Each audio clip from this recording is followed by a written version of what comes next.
Okay, super. Dobrodošli na 8. predavanju tehnika IDŠ-a. Danes bo predaval član IDŠ-a Grega Hrib, zgodovinar in sociolog. Njegovo predavanje bo bolj zgodovinsko, govoril pa o oboroženih bojih za socializem. Predajam besedo. Okay. Hvala. Pozdravljeni še enkrat na tem predavanju. Naslov, kot sem si ga zmislil, je kar tako široko nastavljen. Tako da predvsem bom govoril o zgodovini revolucionarnih socialističnih gibanj in se sprehodil čez različne etape teh oboroženih bojev, ki so si jih posluževali. Zdaj priznam, da nisem po izobrazbi kakšen obramboslovec, tako da kakšne prav tehnične plati oziroma podrobnosti bojevanja niso moja močna točka. Kljub temu bom pa poskušal z bolj politične perspektive osvetliti različne bojne strategije, taktike, ki so se jih revolucionarna gibanja posluževala. Zdaj pravzaprav že v uvodniku našega letnika smo poudarili to dvojno vlogo vojne, ne. Po eni strani vojne kot orodja razredne dominacije, po drugi pa tudi nekega fenomena, ki prinaša tudi potencialno prerazporeditev političnih sil. In v tem političnem kaosu, ki pogosto izbruhne spričo takšnih razmer, se včasih tudi pokažejo priložnosti za različne osvobodilne boje zatiranih družbenih skupin. In ni naključje, da je prva pomembnejša, sicer neuspešna, delavska revolucija, govorimo o Pariški komuni, izbruhnila po porazu Francije v vojni s Prusijo. Medtem ko je prva uspešna socialistična revolucija, seveda oktobrska revolucija, tudi ima svoj izvor v prvi svetovni vojni. Rezultat druge svetovne vojne so bila tudi razna revolucionarna oborožena gibanja in tudi številčne zmage za socializem v kupu držav.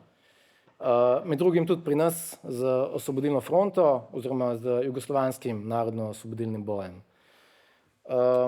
In pravzaprav tudi preden je revolucionarno socialistično gibanje stopilo na čelo katerekoli vojne, so marksisti, oziroma ne nujno samo marksisti, tudi drugi revolucionarni socialisti,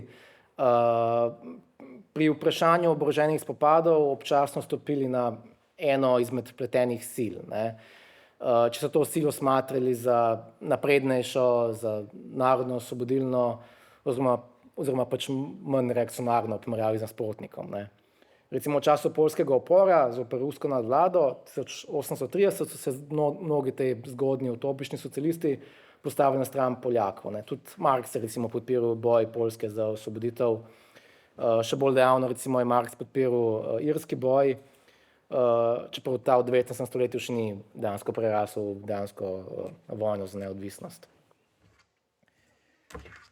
Tudi Marx je na primer med ameriško državljansko vojno zelo zavzeto podpiral sever pod vodstvom predsednika Lincolna v boju proti jugu, ki se je odcepil zaradi ukinitve suženjstva. Marx je na primer leta 1864 v imenu prve internacionale tudi pisal Lincolnu uradno pismo, kjer mu je čestital za ponovno zmago na ameriških volitvah, ne. Pa čeprav Lincolna ne moremo uvrščati v kakršenkoli socialističen tabor, ki je takega, ne. Recimo z današnjega vidika je recimo nekoliko bolj presenetljiva Marxova podpora imperialni Britaniji in Franciji, ko sta se v zavezništvu z Otomansko Turčijo zapletli v Krimsko vojno, ne, z carsko Rusijo leta 1853, ne. Marx je videl ta, sicer zelo reakcionaren, fevdalen caristični režim kot najnevarnejšo geostrateško grožnjo za napredna gibanja v Evropi in se takrat raje postavil na stran Turčije in zahodnih kapitalističnih sil nasproti Rusiji, ne.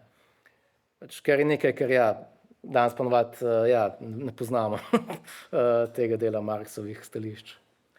No, ampak 15 let pozneje, leta 1871, pa se namreč tudi prvič v zgodovini socialističnega delavskega gibanja dejansko zgodi, da socialisti niso bili zgolj pred izbiro kateri od različnih strani se bodo pridružili ali pa postavili ob bok, ampak so dejansko bili poveljujoča sila. Ne.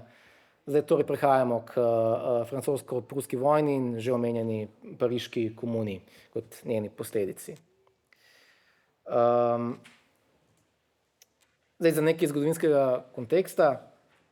Po leti 1870 je francoski cesar Napoleon III. Napadel Prusijo, vojna pa ni šla po francoskih načrtih in Napoleon je po tej eni izgubljeni bitki končal v pruskem ujetništvu. Ne.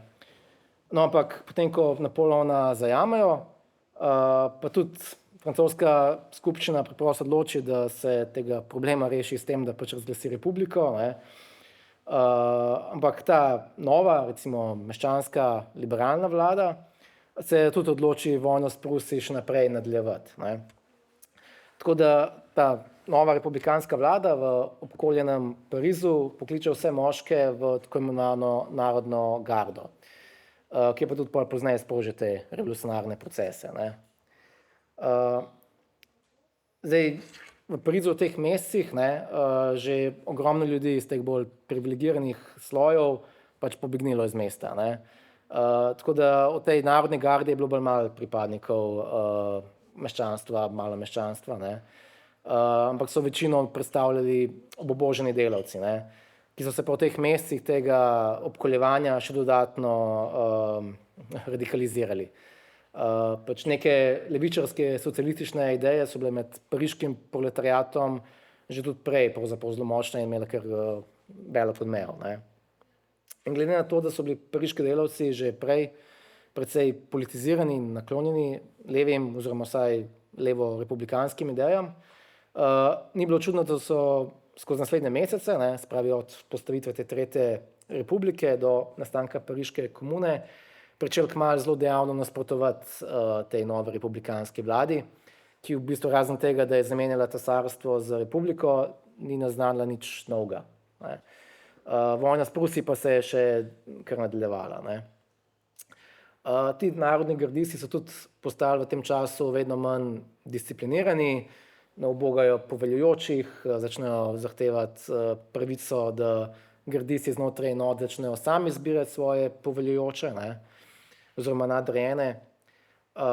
In do marca 1871, sprav to je zdaj že več kot pol leta po začetku vojne, ne, je narodna garda tudi izgubila svoj ta prvoten namen, ker je Tretja republika takrat že podpisala dokončno kapitulacijo oziroma priznala poraz v vojni z Nemčijo. Takrat se je že Nemčija združila, ne, pač pod vodstvom Prusije v enotno cesarstvo. Ampak ja, narodna garda oziroma njeni pripadniki, kot sem že rekel, glavno pač gre za levičarsko delavstvo, pač ni hotela priznati francoske vlade. Ta vlada si pa seveda potem hotela nazaj pridobiti Pariz pod svojo kontrolo. Ne. In med neuspešnimi manjšimi poskusi francoskih enot, državnih enot marca, da vkorakajo v 2-milijonski Pariz, so pripadniki narodne garde uspeli to preprečiti, tako da ti ostanki francoske vlade, ki so še bili v mestu, ne, so iz mesta pobegnili. Ti narodni gardisti, ki uspejo obraniti Pariz pred kapitalistično vlado, pa marca razglasijo pariško komuno. Ne. In vzporedno s temi dogodki je narodna garda tudi organizirala volitve delegatov v tako imenovan centralni komite te narodne garde, tako da so vojaki dobili dejansko pravico sami odločati in voditi obrambne sile pariške komune. Zdaj do tega samoiniciativnega izbiranja poveljnikov strani gardistov je pravzaprav prišlo že pred samo ustanovitvijo pariške komune. Ne. Tako da potem po ustanovitvi komune, pa tudi to malo bolj neki bolj formalizirani obliki, ne, uveljavijo ta način, da znotraj vsakega bataljona z javnim glasovanjem izberejo po enega delegata, ki zasede mesto v tem centralnem komiteju narodne garde kot nekem demokratičnem telesu. Ne. Zdaj, ti delegati znotraj tega centralnega komiteja narodne garde v glavnem prihajajo seveda iz levičarskih vrst. Ne. sicer tudi razni tako imenovani radikalni republikanci, ampak v večini so bili pa to socialisti pač vseh možnih barv, ne, pač od bolj anarhističnih, takih, ki so bili bolj zavezni idejam libertarnega socializma, do bolj socialdemokratskih, tistih, ki so bili bolj zavezani Marksovim idejam.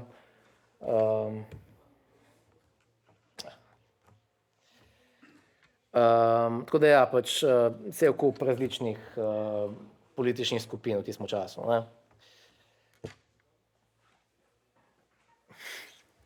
To je bil pravzaprav čas, ko v prvi internacionali še ni zares prišlo do končnega razcepa na to Bakuninovo anarhistično linijo na eni strani in Marksom na drugi, ne.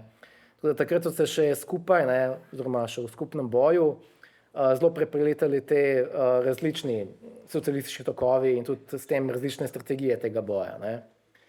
In tej ideji demokratizacije vojske, ki je kljubovala nekemu tradicionalnemu, hierarhičnemu pojmovanju vojske, se zagotovo vidijo tudi te anarhistični vplivi, ne. Tako da poleg raznih neojakobincev, ki so sledili tej dediščini francoske revolucije, ne, so bili tudi tukaj Proudhonovci, sledilci Bakunina, ki sem ga že prej omenil, ne. In vsi ti so bili takrat nekako organizirani znotraj te prve internacionale in ja, pač mnogi od njih so bili bolj zavezni tem anarhističnim idejam. Drugače pomembno vlogo v Narodni gardi pa so igrali tudi blankisti. Zdaj o Blankiju, zdaj ga lahko vidite, in Blankiju bom tudi pač povedal, treba povedati par besed. Louis Auguste Blanqui, on je bil francoski socialistični revolucionar, ki je imel zelo velik vpliv na pariško komuno, ne. Čeprav ga v času pariške komune v bistvu sploh ni bilo v mestu, ker je bil v zaporu takrat, ne. So ga francoske oblasti strpale v ječo, pa tudi drugače večino svojega odraslega življenja preživel po ječah, pač, ne. On je že pred pariško komuno vodil razne tajne, avantgardne revolucionarne celice, po 10 revolucionarjev v vsaki grupaciji in s to strategijo bolj maloštevilnih, ampak izurjenih poklicnih revolucionarjev si on prizadeval strmoglaviti kapitalistične oblasti in njih zamenjati z revolucionarno vlado, ne. To je bila recimo neka temeljna razlika z neko bolj sindikalistično idejo izgradnje množičnega delavskega gibanja, ki naj bi v skladu z nekim bolj klasičnim marksizmom izvedla revolucijo, ne. In tudi Leninu v bistvu so še pred oktobrsko revolucijo njegovi nasprotniki nekoliko zmrljivo rekli, da je blankist, ne, ker je po njihovem mnenju očitno prevzel vsaj delno nekatere od Blankijevih idej, ne. Ampak ja, zdaj ti blankisti, pač kljub temu, da jih ni bilo veliko, tako kot sem že rekel, so bili zaradi svojega načina delovanja eni izmed bolj vojaško usposobljenih in discipliniranih komunardov, ne, pač ker so bili že prej vajeni pač tega totalnega ilegalnega vojaškega načina delovanja. Tako da ogromno izmed njih je potem v času pariške komune postalo vojaških poveljnikov oziroma pač izvoljenih za njih, ne. Ja. Zdaj, te voljene častnike oziroma delegate, ne, so vsaj načeloma lahko vojaki tudi odpoklicali, ne. In med njimi so se znašli tudi navadni delavci, mali obrtniki, celo par umetnikov, skratka zelo širok nabor ljudi, ne. Načeloma ne bi moral biti vsak za boj sposoben parižanski moški biti član Narodne garde, ampak v praksi temu ni bilo glih tako, ne, ker je pač velik del Parižanov, kot sem že rekel, pobegnil iz mesta, predvsem teh bolj privilegiranih. In ja, pač tudi, ne, kakšni reakcionarji se pač niso pridružili Narodni gardi, pač, ne. Tako da namesto recimo uradno 200,000 borcev, ne, Narodne garde je v realnosti bilo teh borcev okoli 50,000, ne, recimo največ, ne, ko nekako ocenjujejo zgodovinarji to številko. In tudi znotraj centralnega komiteja so bile med političnimi skupinami kar močne razlike, ne, v strategiji, v taktiki, recimo blankisti, ne, oni so že par dni po vzpostavitvi komune postavili zahtevo, da komunardi nemudoma krenejo nad Versailles, ker je imela francoska vlada svoj sedež, ne, in vzpostavijo revolucionarno oblast v celotni Franciji, ne. Pač ja, tisti trenutek je bila francoska vlada še precej šibka, ne, pač vojska še ni bila skonsolidirana, tako da se je to takrat dejansko zdelo kot smiselna opcija. Ne. Ampak ja, čas za to akcijo, ne, pač napada na Versailles se je pa zelo hitro iztekel. Ampak ja, večina v centralnem komiteju garde je ta predlog zavrnila z odgovorom, da Pariška komuna in narodna garda zaenkrat še nima legitimnosti, da to stori, ne. Nima legitimnosti med pariškimi množicami za sprejemanje takšnih odločitev, ker še niso izvedli splošnih volitev v komuni. Ne. Te splošne volitve v ta še en centralni komite, ne, pač, ki bo nekako glavni in politični predstavnik celotne komune, ne samo vojske, ne, oziroma narodne garde, so potem potekale nekaj dni zatem. Ne, in tam so tudi ravno tako stavile levičarske oziroma socialistične delavske grupacije pač vseh možnih barv, ne, kot sem že prej rekel. Pač, ker komuna se je tudi, ker je bila močno privržena egalitarizmu, nehierarhičnemu odločanju, odločila tudi, da ne bo izbrala nobenega voditelja komune, ampak je kolektivno odločila vsemu. Ne. So se pa vseeno odločili, da izvolijo častnega voditelja komune in to je bil ta Auguste Blanqui, ki je bil pa tisti trenutek v francoski ječi, kot sem že rekel, ne, tako da pač ni kaj dosti pripomogel k temu, ampak je bil v bistvu odsekan od celotnega političnega dogajanja takrat. Ne. Zdaj, s temi volitvami je narodna garda dobila recimo temu polno legitimnost, ne, oziroma ja, polno legitimnost Pariške komune, tako da je 3. aprila končno krenila v napad na Versailles. Ne. Ampak takrat je bilo pa že prepozno. Takrat se je državna vojska že tam zbrala okoli Pariza v dovolj velikih številkah, da je uspela odbiti ta napad komunardov. In pravzaprav temu načrtu komunardov, da napadajo Versailles, ne, prepozno, je tudi pripomogla k temu neuspehu tudi ena velika naivnost teh komunardov, ne, ker so tudi računali na to, da se bodo vojaki francoske vojske, ki bo videli komunarde, ne, da se bo odločili, da ne bojo streljali na njih, ne, da pač so oni itak njihovi. Ne. In pač čeprav so bili večina teh vojakov francoske vojske je bila iz konzervativnega podeželja, ne, ker pač niso bili tako naklonjeni pariškim revolucionarjem. Tako da ja, s tem neuspehom, ne, oni so sicer uspeli povleči nazaj v Pariz, ne, ampak je pa njihova bojna morala pač potem rahlo upadla pač s tem neuspehom. Ne. Ampak ja, konec maja, se pravi več kot 2 meseca po razglasitvi komune, pa sledijo te tragične oziroma najtežji trenutki za Pariško komuno. Ne. Francoska vojska je bila takrat namreč že dovolj okrepljena za napad na Pariz. Ne. Tako da udarila je z vso silo, komunardi so bili pa na ta francoski napad vojaško totalno nepripravljeni. Ne. Na ulicah je zavladal totalen kaos, obramba komunardov je bila zelo slabo organizirana in vsaka mestna četrt se je v bistvu borila sama zase. Ne. Ti ulični boji so potekali en teden, dokler ni bila komuna dokončno poražena.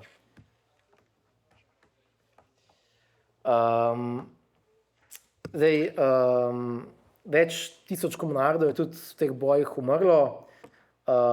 Tisti, ki niso umrli v bojih, pa pravzaprav so bili potem pobiti ali pa so jih izgnali čez razna čezoceanska otočja oziroma te francoske kolonije. Ne. Tako da s tem je bilo revolucionarno delavsko gibanje v Franciji praktično obglavljeno. Ne. In si tudi potem še zelo dolgo ni pomoglo.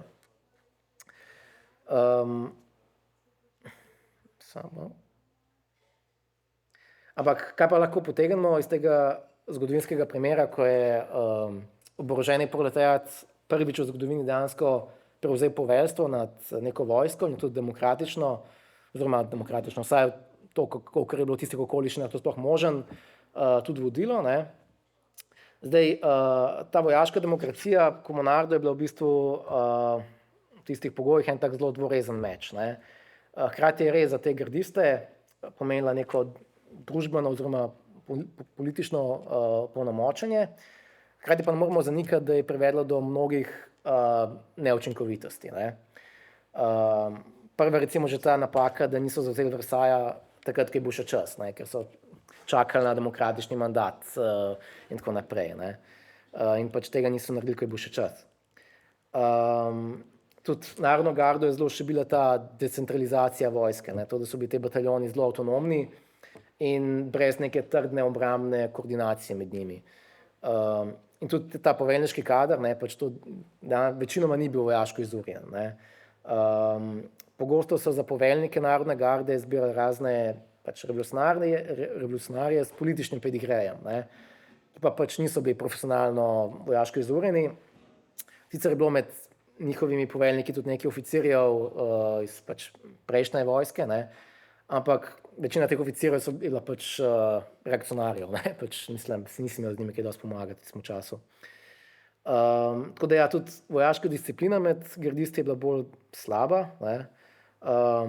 En izmed poveljnikov Narodne garde je še pred francoskim napadom skušal uveljaviti pravilo, da bi morali vojaki skupaj spati v kasarnah, ne pa da so kar doma vsak pri sebi, ne. Ampak ta poveljnik, ne, nek Gustave Closet, če sem pravilno prebral, je bil po tej svoji ideji razrešen, ne. Tako da pač ja, je bilo tukaj kar nekaj problemov, ne, po neki disciplini. No, ampak tega Closeja, ali kakorkoli mu je že bilo ime, je pa pol na mesto poveljnika Narodne garde, temu bi tudi lahko rekli neke vrste vojni minister, no, zamenjal en, za njega imena, nek novinar, ki pa tudi ni imel izkušenj s poveljevanjem, ne, ker je pač več kot to pomenila zaprisežnost revolucionarnim idejam. Tudi recimo pač vsega tega povedanega, ne, pač lahko vidimo pač ja, velike probleme te pariške komune in tudi Marx je opozarjal na njih, ne, sicer pol pozneje, ne, pač, ko je bila že premagana, kjer je on pisal o pariški komuni kot prvi diktaturi proletariatu v zgodovini. Ampak ja, pač je tudi kritiziral, ne, pozneje v svojih pisanjih, samo strategijo pa obrambno vojaško taktiko komunardov.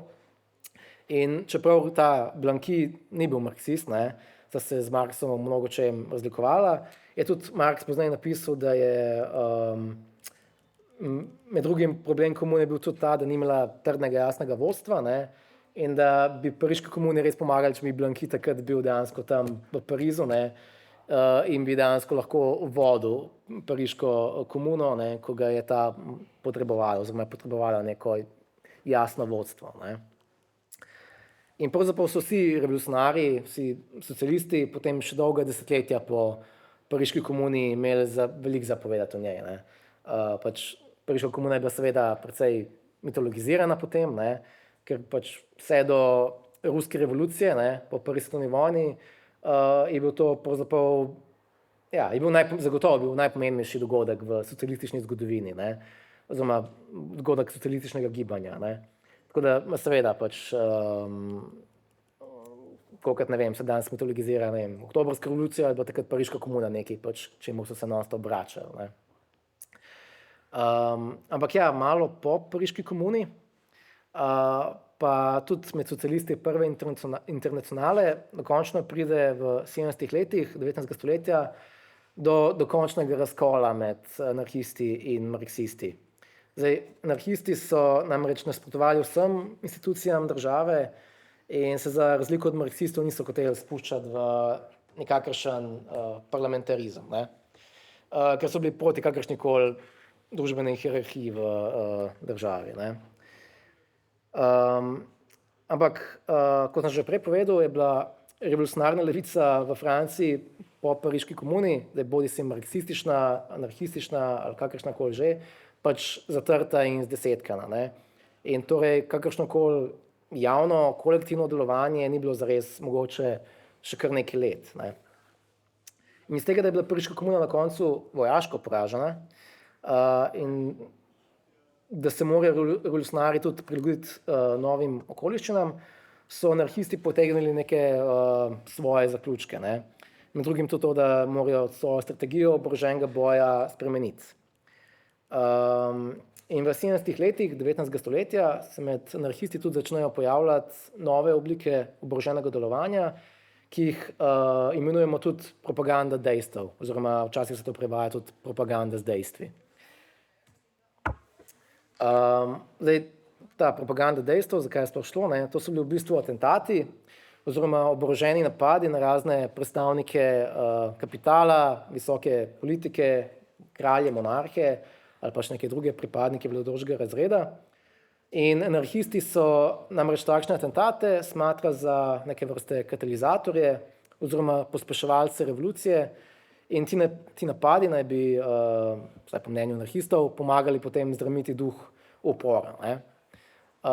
Poleg tega pa so taki individualni napadi na neke posamezne tirane, kot bi rekli anarhisti, oziroma razredne izkoriščevalce, pač ena od stvari, kateri so se anarhisti sploh lahko še zatekali, pač v teh okoliščinah zaradi ostrega preganjanja strani vladajočih režimov. Pač ta način so zbrali kot eno izmed možnih strategij, ki jim je sploh preostala. In tudi, če se vrnemo še k izvoru tega izraza, propaganda dejstev, pač anarhisti propagande niso hoteli reducirati samo na neko širjenje abstraktnih idej, ampak je to takšna zelo direktna, oborožena akcija bila smatrana za sredstvo revolucionarne propagande, ki bi zanetila še nadaljnje iskre upora. In tudi ta strategija je bila potem leta 1871 tudi potrjena na anarhističnem kongresu v Londonu, pač uradno. Johann Most, to je še en tak zanimiv lik iz zgodovine anarhizma, je v 80. letih 19. stoletja napisal aktivistični priročnik za atentate.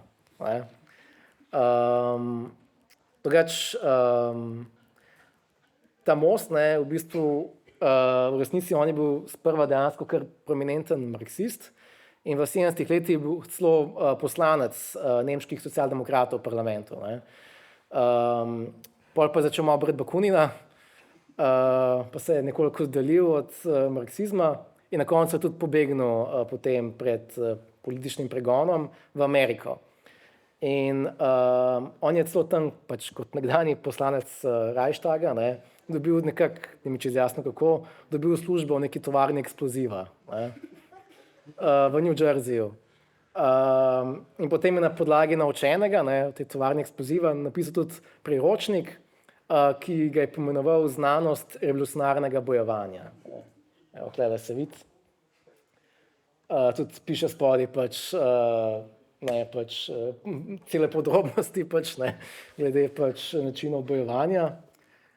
V njej je v bistvu napisal vse, od tega, kako sestaviti bombo, kako zmešati strup, kako izvesti strelski atentat, vse živo. Pravzaprav ena taka anarhistična kuharica pred anarhistično kuharico, samo da še stoletje prej. Anarhistična kuharica je bila ta kulten anarhistični priročnik iz 70. let. In zdaj je to že malo pozabljeno, ampak anarhistom je uspel pobiti kar dosti vladarjev takrat in voditeljev držav, kraljev in tako naprej.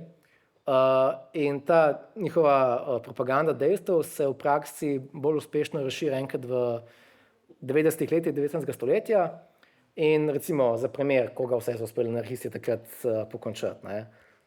Francoskega predsednika republike, ubijajo kar 2 španska premierja v 2 letih, italijanski kralj Umberto je bil tudi ubit s strani anarhistov, avstro-ogrska kraljica Sisi, 1901 je bil ubit tudi ameriški predsednik McKinley, tako da kar uspešni.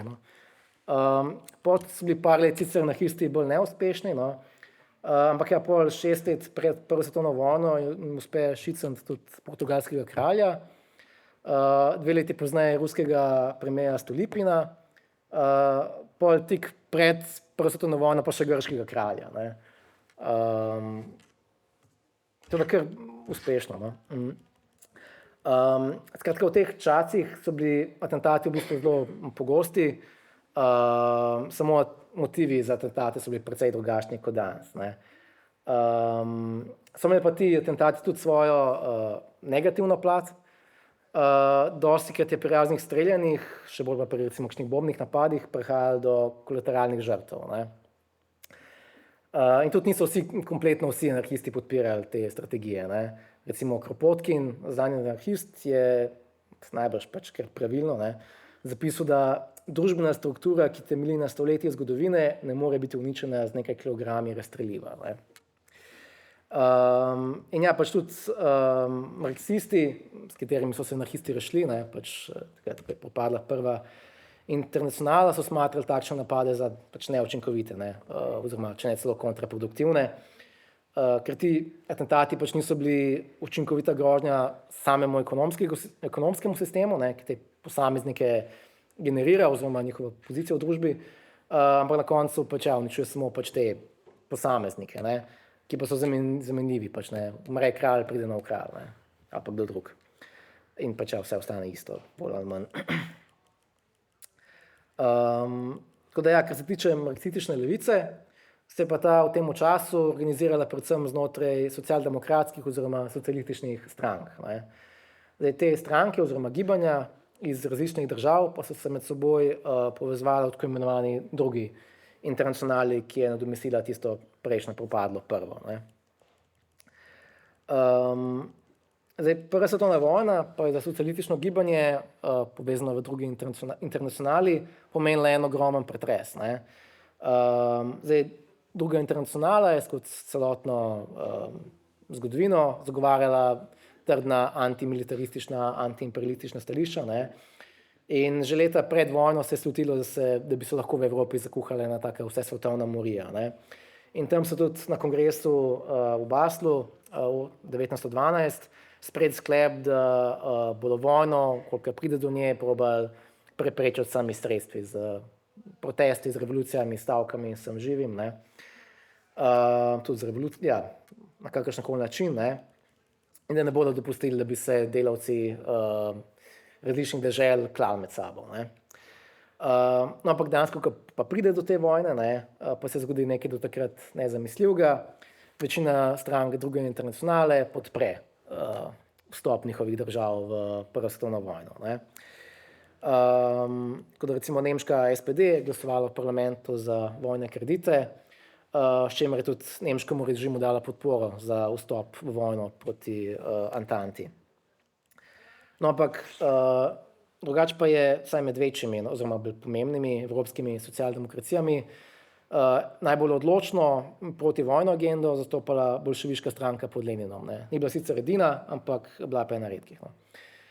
Zdaj, februarja 1917 v Rusiji med vojno pride do februarske revolucije, ki je pač uspela strmoglaviti to caristično oblast. Začasno vlado pa so sestavljale razne liberalne in pogojno tudi socialistične stranke, ampak brez boljševikov. Ne. Ti so nasprotovali kapitalistični vladi, ki pač ni hotela izstopiti iz vojne takrat. Ne. Zdaj, oblast je bila nekako na začetku, ne, po februarski revoluciji deljena na začasno vlado pa na delavske sovjete, tako da je šlo za nek čas dvojne oblasti oziroma dvovladja. Zdaj, če se ustavimo še malo pri tej prvi, torej februarski revoluciji, in pogledamo, kaj se takrat dogajalo v ruski vojski, lahko vidimo, da je vzporedno z ustanavljanjem sovjetov, delavcev in vojakov, tudi v samih vojaških enotah se je začela spreminjati ta hierarhična dinamika. Ne. Vojaki so pač v tistem kaosu pač vojne namreč na svojo roko pričeli sami izbirati oziroma delegirati svoje poveljnike v enotah. Petrogradski sovjet, pač prestolnica je bila še vedno v Petrogradu, ne, pa je izdal dekret, da vojaki lahko spoštujejo ukaze te predhodne kapitalistične vlade, zgolj, če niso v nasprotju z odločitvami Sovjeta. Tako da potem, ko se je ta začasna kapitalistična vlada nekoliko prestrukturirala po leti 1917 in pride na čelo nje Kerenski, se začnejo poskusi, da se povrne ta državni nadzor nad vojsko in se začnejo uveljavljati tudi neke vrste predhodniki poznejših političnih komisarjev. Ne. V teh večjih enotah, ne, je bil po en komisar določen strani vlade, po eni strani Petrogradskega sovjeta, en je bil pa določen strani vojakov. Ne. Tako da so ti komisarji potem nekako lahko nadzirali te vojaške poveljnike. Ne. Pač morate tudi razumeti, da v Petrogradskem sovjetu takrat, ne, takoj po februarski revoluciji, boljševiki še niso bili tako močni. Ne. Oni so dosegli večino šele potem jeseni 1917. Takrat so imeli zaenkrat še vedno večino eseri, ki so bili bolj sredinsko usmerjeni socialisti, bolj vezani na kmečko vprašanje, in pa poleg njih še menševiki. Ne. Tako da takrat ni bilo nekega velikega konflikta na eni strani med vojsko, pa na drugi strani med Sovjeti. Ne. Tako da v bistvu je de facto vseeno bila ta začasna vlada tista, ki je nadzirala vojsko in niti ne toliko delavski Sovjeti. Ne. No, ampak jeseni pa boljševiki že dobijo izvoljeno večino v Petrogradskem sovjetu in potem oktobra, po našem novembra, ne, so z napadom na Zimski dvorec tudi uspeli izvesti končno revolucijo. Ne. Tako da ta socialistična revolucija se je pa začela hitro spopadati z še večjim odporom starih elit kot prejšnja vlada, tako da so bili boljševiki primorani socialistično revolucijo obraniti z orožjem. Zdaj, januarja 1918 se je svet ljudskih komisarjev, se pravi vlada na čelu z Leninom, odločila za to formirati novo rusko vojsko, ki je dobila ime Rdeča armada. Ne. Zdaj, sprva je bila ta armada mišljena bolj kot neka vojaška podpora socialističnim revolucijam, ki so jih boljševiki pričakovali drugje v Evropi, ne to doma. Ampak ja, zdaj, sprva, takoj po ustanovitvi Rdeče armade, je vojski še zmeraj ostalo mnogo teh lahko rečem, samoupravnih demokratičnih mehanizmov. Ne. Pač vojska je bila še vedno nekako na prostovoljni osnovi, oficiri so bili voljeni, se pa stvari začnejo spreminjati potem z imenovanjem Trockega na čelo Rdeče armade, ne, ki je postal ljudski komisar, ne, oziroma neke vrste vojni minister, oziroma poveljnik Rdeče armade. Ne. In v teh mesecih pozneje se je začela že dobro razplamtevati državljanska vojna v Rusiji, kjer ste se spopadli dve glavni sili, ne, se pravi rdeči, ki so bili na strani boljševikov, in pa beli, ki so se borili za restauracijo starega režima. Ne. Poleg njih smo pa tudi še druge vojaške skupine, ne, pač med drugim tudi anarcho-komuniste. Ne. Zdaj, Lev Trotski je začel poleti izvajati bolj odločno mobilizacijo v Rdečo armado, pač ta je do takrat še bazirala na prostovoljni osnovi in bila do takrat sestavljena večinoma iz delavcev, s spremembami v Rdeči armadi pa se začne vojski priključevati tudi večji del kmetov, tudi del malomeščanov, ne, tako naprej. In te ostanke, recimo temu vojaške demokracije, vojaško samoupravljanje, no, kako že to poimenujemo, se postopoma ukinja, ne, in te voljene oficirje začne zamenjevati bolj tradicionalna vojaška hierarhija. Ne. Tudi Trotski je bil prisiljen v vojaške vrste rekrutirati cel kup tega carističnega kadra, ne, z vojaškimi izkušnjami. Konec leta 1918 je bilo pravzaprav že 3/4 oficirjev v Rdeči armadi v bistvu teh bivših caristov, ne, oziroma carističnih oficirjev. In ti tudi začnejo potem izvrševati strožjo disciplino v Rdeči armadi. Ne. Ampak kot neko protiutež tem carističnim oficirjem, pa tudi ruski komunisti potem postavijo v teh enotah politične komisarje, ne, ki so bdeli nad političnim izobraževanjem vojakov in pač njihovo ideološko formacijo, ker ja pač tem oficirjem pač niso mogli ravno zaupati, ne, pač zaradi njihovih teženj po reakcionarjenju. Ne. Tako da ti politkomisarji so imeli tudi pravico veta na odločitve poveljnikov in so imeli v mnogočem pravzaprav skoraj enakopravno vlogo. Ne. No, ampak med drugo svetovno vojno se tudi to potem malo spremeni, ne. Politične komisarje začasno opustijo, pa jih pa spet uvedejo nazaj. Ampak ja, pravzaprav te politkomisarji niso bili samo v vojski, so bili tudi drugod, so bili po podjetjih, pa po javnih ustanovah, pa tako naprej. Ne. Pa tudi te politkomisarji niso čisto ruska iznajdba, ne. Pač to so v bistvu imeli že v času francoske revolucije. Ne. Tako da ja, v bistvu gre za zelo podobno ime so imeli, no, pač nekaj podobnega političnim komisarjem. No.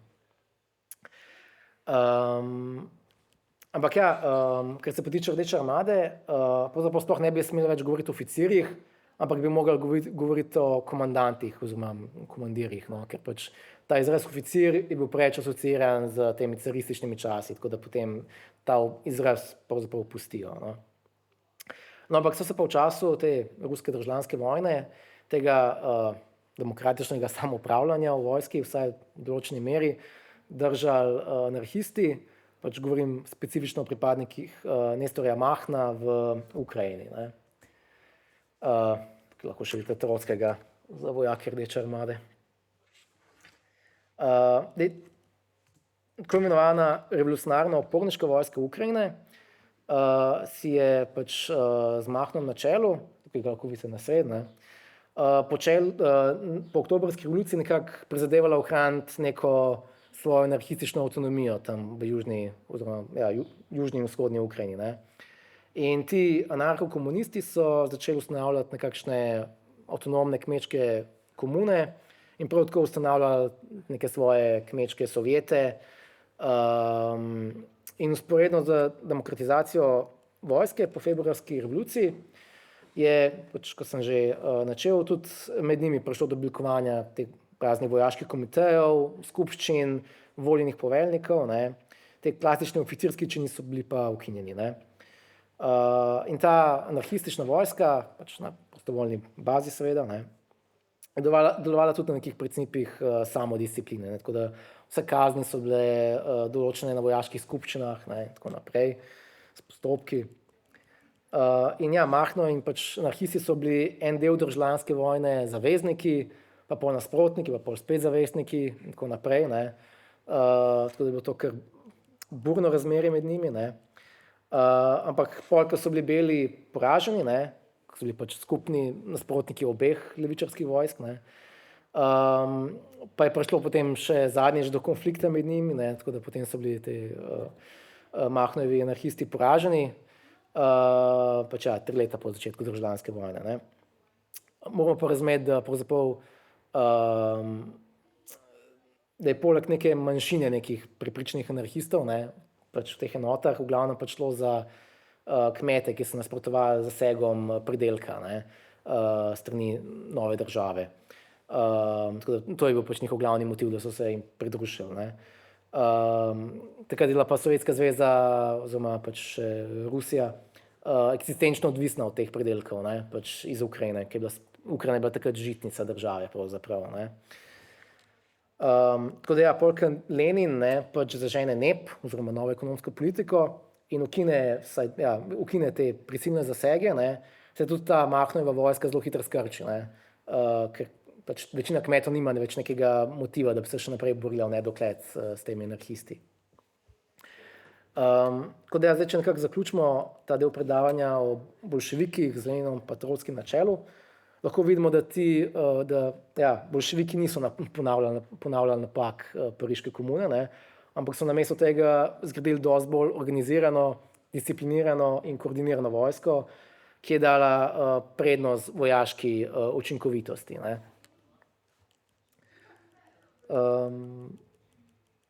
In pač ja, to v bistvu nekako v veliki meri velja za vojaško organiziranje komunistov tudi pozneje, še naprej v naslednjih desetletjih. Ne.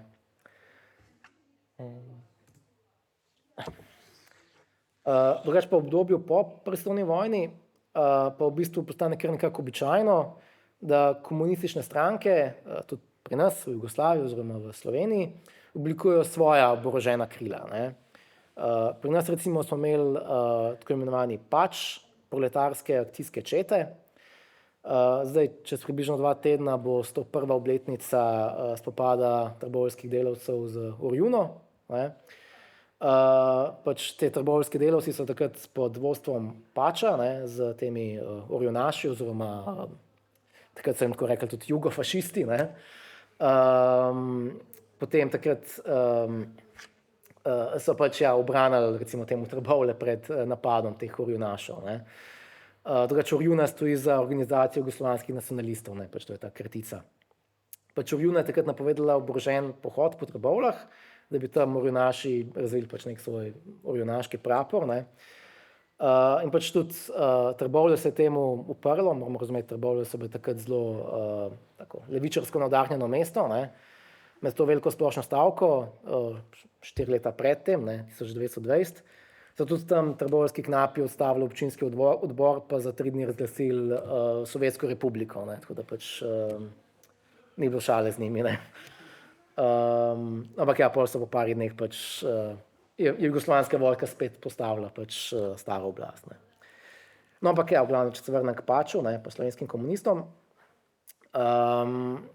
so oni pač organizirali te proletarske akcijske čete ravno za takšne primere, ne, za neko ulično bojevanje, ne, in so se takrat odločili, da pač preprečijo Orjuni, da primaršira v mesto, ne.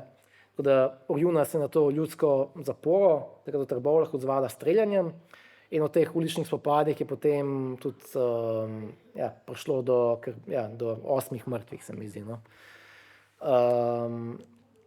Ampak ja, se je kar zapisalo v zgodovino, pač to dejanje. Drugače, podobne formacije so recimo tudi organizirale celo nekatere socialdemokratske stranke, ne, ker jim pač danes ne bi pripisal.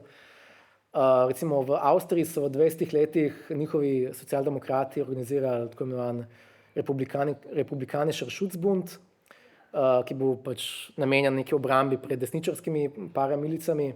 Tako da leta 1934 so se v avstrijski državljanski vojni, ki je sledila uvedbi te fašistične diktature, tudi pravzaprav lih oni, ne, skupaj z sicer bolj malo številnimi komunisti, potem žal neuspešno uprli temu puču, ne, ki potem pripeljal do vzpostavitve tega avstrofašističnega režima za naslednjih par let, dokler niso potem nacisti prišli na oblast v Avstriji.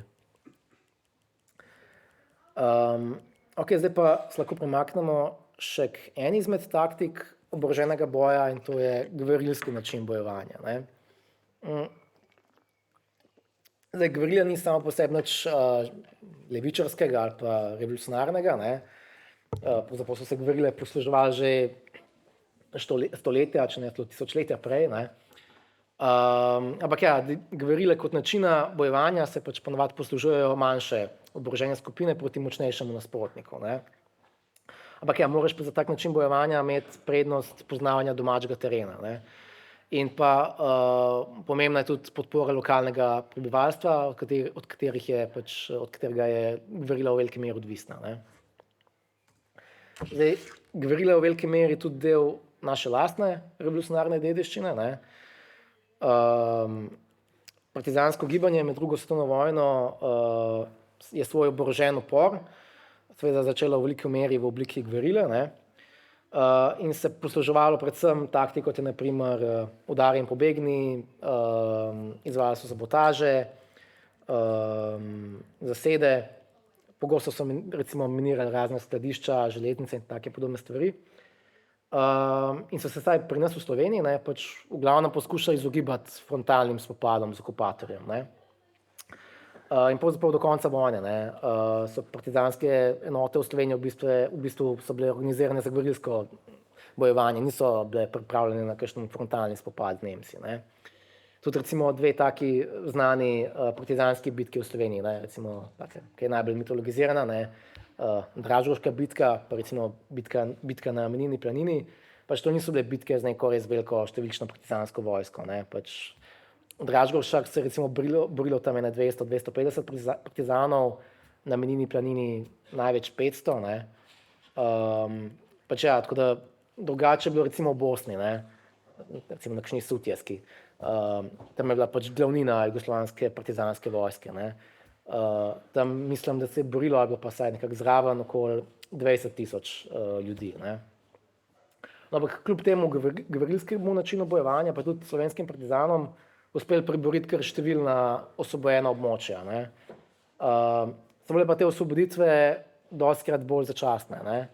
Ker po parih mesecih so potem spet lahko prišli Nemci v vas, ne, oziroma v tisti kraj, ali pa Italijani, no.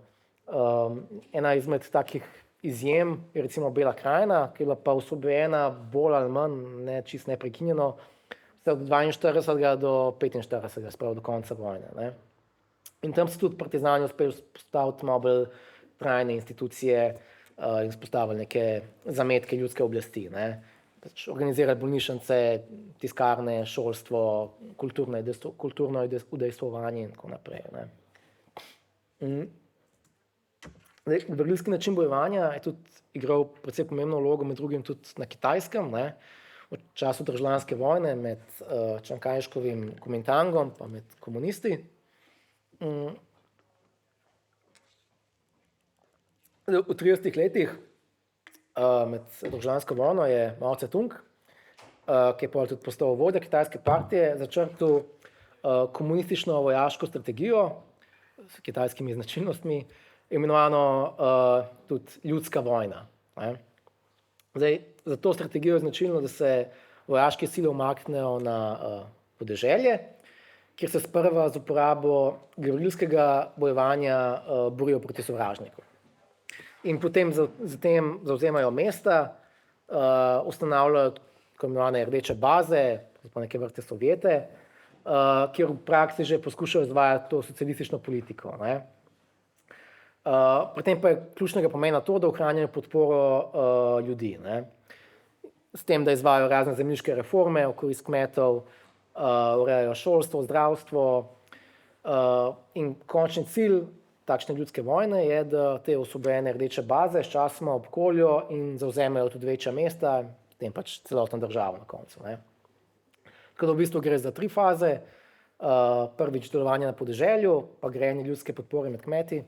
Drugič gverilski način bojevanja, pač da se ošibi tega močnejšega nasprotnika. V tretji fazi pa se pride potem tudi na ta bolj konvencionalen način bojevanja. Ne.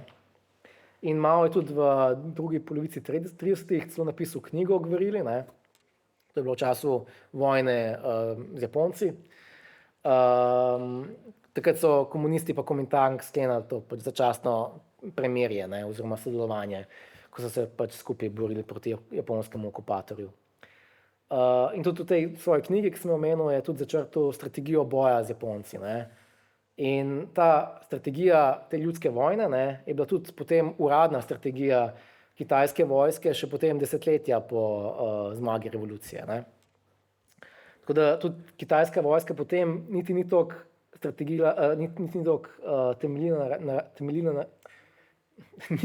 temeljila na raznih tehnoloških izboljšavah, ne, na oborožitvi, ampak na tem, da je ljudstvo vojaško, recimo temu tudi ideološko, usposobljeno braniti revolucijo pred sovražnikom.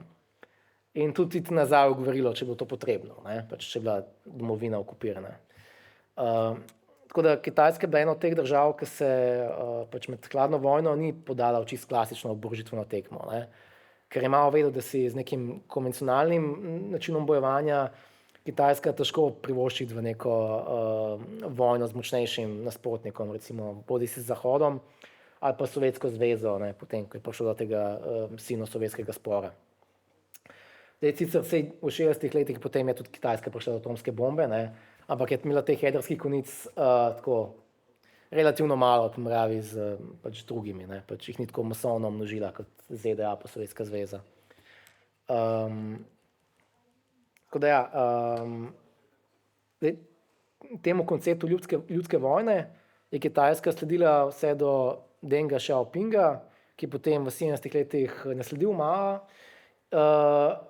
In potem pa ja, v tem času Denga, ne, pa se kitajska partija obrnila precej bolj v desno, ne, tako da je tudi opustila to strategijo ljudske vojne, ne, in prešla na bolj konvencionalen način vojske. Ne. Je pa mimogrede pri nas v Sloveniji, ne, takratni funkcionar ZSMS-ja, Zveze socialistične mladine Slovenije, Janez Janša še vedno podpiral to maoistično doktrino bojevanja. Ne. In je tudi diplomiral iz potrebe po večji militarizaciji Jugoslavije in pač te ideje, da bi se mogli državljani oborožiti, in je tudi celo zagovarjal neko obliko uvajanja samoupravljanja v vojsko, ne, tako da pač neki ideji demokratizacije vojske. Ne. Pol so ga sicer tudi zaradi tega, ne samo zaradi tega, ampak tudi zaradi te njegove ja, precej radikalne kritike pač jugoslovanske vojske potem vrgli iz partije. Ne. Pač ja, tako da to je njegov log. No, ampak ja, se pa ta izraz ljudska vojna še zdaj občasno uporablja na Kitajskem. Ne. Par let nazaj recimo je Xi izjavil, da kitajski narod bije ljudsko vojno s koronavirusom. Ne. Tako da pač ta izraz še ni šel čisto povsem v pozabo na Kitajskem. Je pa pač ja, v bistvu ta gverilska metoda ljudske vojne bila tudi potem pozneje še naprej kar uspešno uporabljena, tudi drugod po svetu, predvsem v Aziji, recimo Vietnam, Laos, Kambodža. Vsi so se pravzaprav vsaj na začetku posluževali teh gverilskih metod po zgledu male ljudske vojne.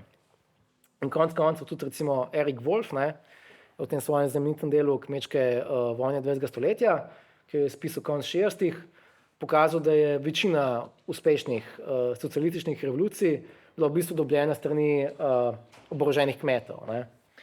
Tako da večina socialističnih revolucij v 20. stoletju pač ni uspel izvesti urbani proletariat, kot so dolgo pričakovali marksisti, ne, ampak pač to brezpravno kmečko prebivalstvo, ki je bilo v večji meri pravzaprav žrtev raznih takih semifeudalnih razmerij, bolj kot pa nekega klasičnega kapitalističnega izkoriščanja. Ne. Zdaj, uspešna revolucija, če se vrnem malo na, če grem malo bolj k Latinski Ameriki, je tudi postala model za druge revolucionarje, je bila pa kubanska revolucija. Ne. Takrat je v bistvu 82 uporniških gverilcev pod vodstvom Fidela Castra leta 1956 z ladjo odrinilo iz Mehike in teden dni pozneje priplulo na Kubo, ampak se je pravzaprav zaradi protinapada Batistovih čet uspelo izkrcati zgolj 19 preživelim borcem. In kljub temu je teh 19 preživelih borcev na koncu z gverilsko taktiko, z široko ljudsko podporo, privabljenjem novih ljudi, ne, v gverilo uspelo premagati ta Batistov režim. Ne. Slab začetek, dober konec. Ne. In na podlagi osebnih izkušenj iz revolucije je Che Guevara napisal knjigo, ne, oziroma nekakšen priročnik o gverilskem bojevanju. Zdaj, mnogi so ta Chejev tekst potem primerjali z Mao knjigo, čeprav je Che Guevara priznal, da Maove knjige sploh nikoli ni prebral v resnici. No. Je pa prišel v tej knjigi do mnogih podobnih ugotovitev kot Mao. Ne. Zdaj, on je iz te kubanske revolucije potegnil zaključke, da je najprimernejši način gverilskega bojevanja pač delovanje na podeželju med kmetstvom, ključna pa je pač ljudska podpora temu boju. Ne. In da na tak način tudi gverilske sile lahko sčasoma premagajo tudi redno in bolje oboroženo vojsko. Ne. In tudi ena glavnih Chejevih tez je bila predvsem ta, da naloga revolucionarjev ni, da čakajo na ugodne okoliščine za upor in oborožen boj, ampak je naloga revolucionarjev, da sami ustvarjajo te pogoje. Ne. Skratka, vedno je pravi trenutek za revolucionarni socialistični boj, ne, po Cheju. Ta njegova revolucionarna metoda je tudi dobila ime Foco oziroma fokismo v španščini. Zdaj, Foco je v bistvu izraz, ki se uporablja za te manjše skupine revolucionarjev, ki so delovali na podeželju. Ne.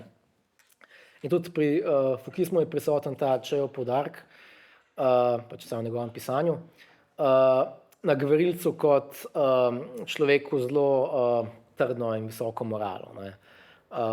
Pač ta Chejev revolucionar ne more biti kar vsak vojak. Ne. Pač mora biti ideološko, teoretsko podkovan, mora biti tak discipliniran asket, ne. Predvsem pa mora biti sposoben navdihovati druge. Ne. Pač v okolju, znotraj katerega je, pač kmete, pač ljudi, s katerimi je obdan, svoje lastne borce in tako naprej, pokazati ljudem, da je na njihovi strani, in pač pomagati pač, pri njihovih vsakodnevnih težavah. Tako da on precej podrobno piše o tem, pač o tem, kakšen moralen vzor mora biti gverilec in tudi tako pač zelo romantično. Ne. postavi pač tega gverilca kot nek model za novega človeka, ne, pač ta novi človek, ki bo presegel individualizem, egoizem, materialno pehanje za dobrinami in tako naprej, ne, pač ker tukaj postane čegar, ker tako, že nekoliko metafizičen.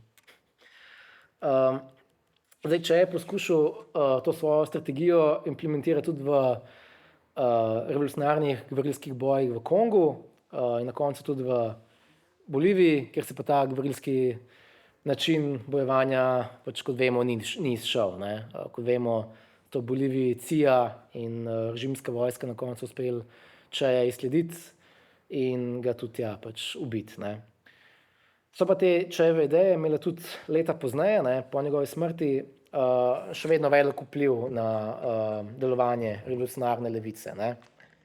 Zdaj, čeprav je bil Chejev prvoten namen mobilizacija za gverilsko delovanje na podeželju, pa je mnogo pač teh idej Chejevega fukizma, se pravi teh malih, dobro organiziranih oboroženih skupin, ki posamično napadajo, spodjedajo močnejšega nasprotnika in tako naprej, ne. Pač mnoge od teh idej, ne, so posvojile tudi različne oborožene skupine, ki pa dostikrat niso delovale na podeželju, ampak jih uvrščamo k tako imenovani urbani gverili, ne. Zdaj, se samo po sebi ta urbana gverila ni nič novega, ne, pač se tudi slovenski UEF-ovci so konec koncev med vojno delovali v Ljubljani, ne, pač izvajali razne sabotaže, napade v mestu, pač likvidacije raznih fašistov in tako naprej, ne. Se pa potem v 60 letih potem ta urbana gverila vzpostavila kot nek strateški koncept, ne. Zdaj, en tak pomemben teoretik urbane gverile, recimo v 60-ih, je bil brazilski marksistični revolucionar Carlos Marighella, ki je bil tudi eden od ustanoviteljev gverilske skupine Narodna osvobodilna akcija, tukaj na sredini je njihov emblem, ki je pač skušala te Chejeve napotke preliti na mestno sceno, ne. Pač v Braziliji takrat vladala desničarska vojaška hunta in oni so se proti njej borili z raznimi atentati, sabotažami, ugrabitvami, ne. Tudi uspeli so ugrabiti recimo ameriškega ambasadorja in so uspeli v zameno zanj izpogajati izpustitev 5 svojih revolucionarjev iz zapora, ne. In tudi ta Marighella, ne, kot očitno že nekaj ljudi pred njim, tudi on je konec 60-ih napisal še en priročnik, ne, o gverilskem bojevanju in ga poimenoval mali priročnik urbane gverile, ne. Pač problem teh gverilskih priročnikov, pač bodisi od Cheja ali pa Marighelle je bil pa to, da je tudi CIA brala te priročnike, ne. In so jim potem služile, ne, pač pri olajšanju tega, da so zatirali ta gibanja, ne. Tako da to bi lahko bilo mogoče malo bolj tajno. Drugače eni takih prvih pomembnejših predstavnikov urbane gverile, ki so spajali te strategije Chejevega fukizma in delovanja v urbanih centrih, so bili tudi urugvajski Tupamarosi, to so te na desni, tukaj je njihova zastava. Oni so bili marksistična revolucionarna grupacija, ki je delovala tudi v tem času, v 60-ih pa 70-ih letih diktature, ne. Pozneje po padcu diktature v 80-ih letih so se pol spremenili v stranko, ne, takim precej bolj socialdemokratskim programom, oziroma vsaj danes ima tak bolj socialdemokratski program. Eden izmed njihovih pomembnih voditeljev je pa ta José Mujica, ne vem, če ste brali na MMC, danes je bila novica, da je umrl, no, pač že ne vem, že kar star možakar. Pač on je bil 15 let nazaj izvoljen za njihovega predsednika in bil znan po tem, da so ga pač, vsaj mediji so ga razglasili za najrevnejšega predsednika na svetu, ker je pač imel tak precej asketski način življenja, pač živel tam na neki odročni kmetiji in tako naprej, ne. So pa tudi tukaj, pri nas, no, v Evropi, ne glih pri nas, so dosti bolj znane kakšne druge levičarske urbane gverile, ne. Dve taki najbolj kultni sta zagotovo RAF in pa italijanske Brigade Rosse, ne, oziroma Rdeče brigade po naše. Zdaj, v zahodni Nemčiji, ne, je RAF, pravzaprav so mu bili ravno te Tupamarosi glavni zgled za svoje delovanje, ne. Tako da tukaj nekako govorimo o, pri njihovem delovanju, ne, pač o malih organiziranih skupinah, tako imenovanih komandosov, ki pač pogosto teh komandosov iz drugih skupin ne poznajo, ne? Pa ker ni pač pravzaprav neka redkost, se tudi prej sem imel tajne skupine tak način delovanja. Ne? Tako da te njihove akcije, atentati so pač deloma spominjali na to, ker so anarhisti počeli že stoletje prej, ne? Je bil pa njihov ideološki karakter pač precej drugačen. Pač, RAF pa Brigada Rose so bili pač privrženi marksizmu, leninizmu, ne? Niso bili pa ravno privrženi oziroma podvrženi kakšnemu sovjetskemu vplivu, ne? Ampak so bili bliže maoizmu in pač antirevizionizmu, ki je bil kritičen do te sovjetske pragmatične drže, ki je poskušal nekako pomirjati napetosti z kapitalističnim Zahodom. In tudi pravzaprav zahodna nemška država, ne, v tistem času, pač govorim zdaj v 60-ih, 70-ih, je bila kar represivna do levičarskih gibanj, ne. Predvsem na univerzi so bile pač te levičarske marksistične ideje, ne, pač Frankfurtska šola in tako naprej, no. Ampak v dejanski politiki, ne, pa je že v 50-ih, ne, pač je v bistvu je zahodno-nemški režim prepovedal komunistično partijo, tudi ljudje, ki so simpatizirali s kakšnimi komunističnimi idejami, so težko dobili službo v javnem sektorju, ne. In tudi ta zahodno-nemški režim pravzaprav je bil tudi tako, ni bil ravno denacificiran, ne, pač ogromno bivših nacistov je bilo pač v državnem aparatu še takrat, ne. Tako da je šlo za kar desničarski režim, ne. Kljub temu, da so v 60-ih letih bili socialdemokrati tam na oblasti pa tako naprej, ne. No, ampak za razliko od kubanskih pa urugvajskih gverilcev, RAF, oziroma tega še nisem povedal, pač to frakcija Rdeče armade, to je pač uradno ime RAF-a, ne. Kljub številnim akcijam, ne, pač kot je jasno, pač ni uspela nikoli strmoglaviti zahodno-nemškega režima, ne. Niti se noben njen viden član ni povzpel na kakšno pomembno funkcijo, tako kot recimo José Mujica, ne, pač v Urugvaju. Drugače, v Latinski Ameriki je to kar pogosto, no, pač, da ti bivši gverilci pristanejo na koncu na odličevalskih mestih, ne, pač, vsaj zdaj, ne, pač so vsaj trije voditelji, ki so prišli iz levičarskih gverilskih vrst, ne, pač Gustavo Petro v Kolumbiji, on je bil bivši gverilc, Ortega v Nikaragvi, ne, pač del sandinistov, tam v 70-ih, 80-ih, ne, pač se borili, pa tudi Lula v Braziliji, ne, pač on je bil tudi gverilc, ne, tako da pač imajo kar tradicijo v Latinski Ameriki, pravzaprav te gverilci. Zdaj, enako kot za RAF, lahko rečemo tudi za Brigade Rose, po podoben način bojevanja, ne. Njihova najbolj znana akcija je bila pa pač seveda ugrabitev Alda Mora, ne, pač predsednika italijanske krščanske demokracije. Je bila pa tudi to stvar mnogih kontroverz pa teorij zarot, ne, pač glede tega, kdo je sploh stal za tem atentatom pol pozneje, ne. Okej, no, se jaz se zdaj počasi že bližam koncu tega predavanja, ki je poskušal biti pač nek tak splošen oris zgodovine oboroženega socialističnega boja, oziroma vsaj nekaterih takih bolj zanimivih povednih zgodovinskih epizod in hkrati tudi pokazati pač te neke različne strategije in metode, s katerimi so si različna antikapitalistična gibanja prizadevala strmoglaviti vladajoče režime, ne. Seveda bi jaz lahko pokril še mnogo drugih tem, ne.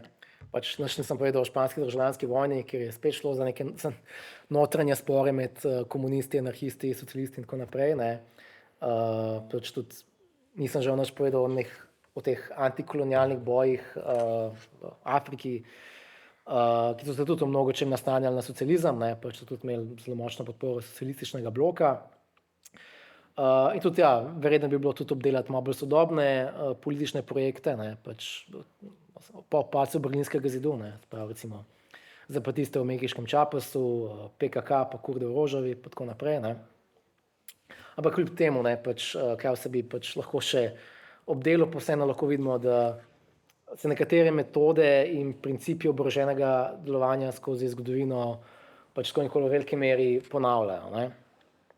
Tako da to je bilo v bistvu z moje strani vse, tako da se vam zahvaljujem za pozornost. Hvala.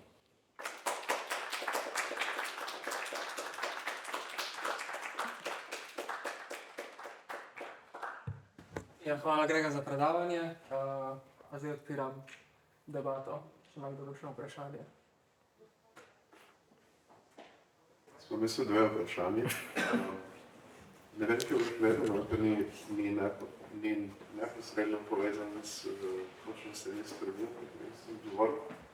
Eno vprašanje, če mogoče veš, na kakšen način so se maoistične ideje, pa do neke mere recimo ideje Che Guevare prenesle na delovanje črnih panterjev v ZDA, ker to je recimo še en tak velik primer oboroženega upora v 20. stoletju.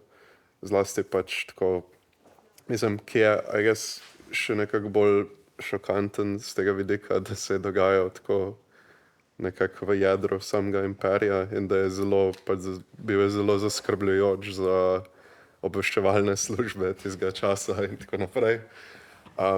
Drugo vprašanje bi pa bilo, je pa povezan z anarhizmom.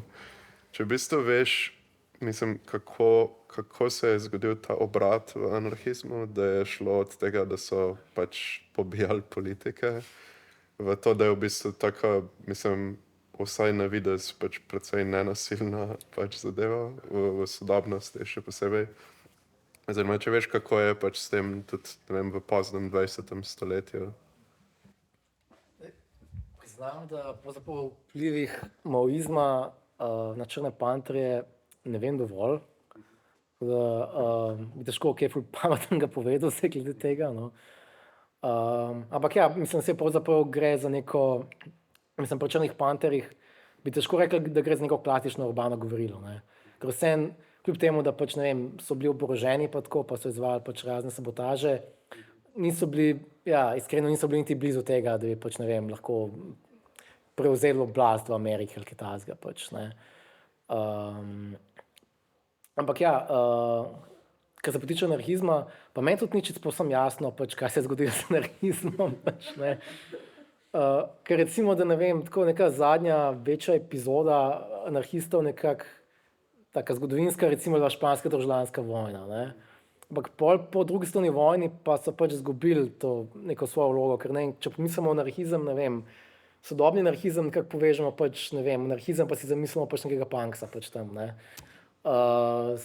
Pač z ajem v krogu, ne. Medtem ko pač ja, tako da ja, težko bi rekel, kdaj je pač anarhizem dobil ta subkulturni pečat, no.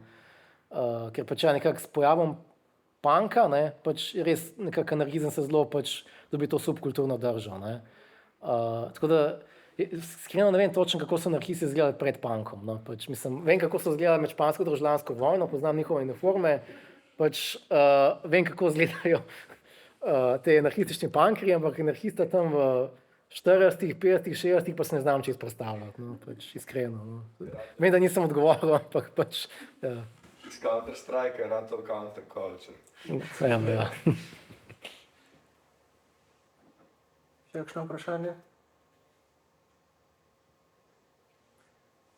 Pa v tem primeru se ti pa še enkrat zahvaljujem, pa če ima kdo kakšno donacijo za plac, je tam kaselček, tako da, ja, hvala.